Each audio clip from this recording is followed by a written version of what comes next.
May I know your name and where do you stay in Delhi? I'm Shikha Upadhyay. We were initially staying in Sarita Vihar, now moved to Kakaji Extension. What is your child's age? He's 3 plus now. Which kind of play schools were you looking for your child? To start with, I would say we were looking for a preschool wherein he learns because he's the first child. So I'm sure you would agree he was a very shy child and a very pampered child as well. He could not open with the kids so easily because he doesn't have siblings as of now. So we wanted where he can get that warmth feeling, where he can be nurtured, and of course, which is good for his future as well. So which all play schools did you consider? I went to Shimrock, which was very close to Sarita Vihar where I was staying.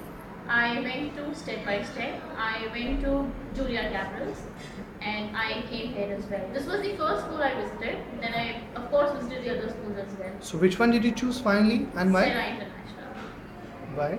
Okay, the reason I would say is that I went to all the other schools which I told you earlier, but the warmth feeling which was there in this school was nowhere to be seen in any of the schools. Then the hygiene factor. I had been to Shimrock. I do not want to mention it publicly, but yes, there was no hygiene in the school.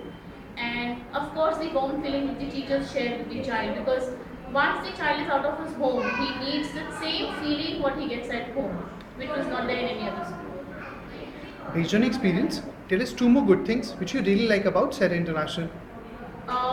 One would be I have seen Veer's personality development in past 6 months. He joined the Sacred Nodi. There's a tremendous achievement. His interaction with the kids. Of course, this has come with the play school only. And as I said, the warm feeling which the teachers have shared with my child. Absolutely beyond words. And anything that could be better? I would say no. They are pretty good. They are pretty good in what they're doing. Last question. On a scale of 1 to 5, how likely are you to recommend Sarah International to other parents? I would give them 5. Thank you so much for your feedback, ma'am. Thank you so much. Thanks.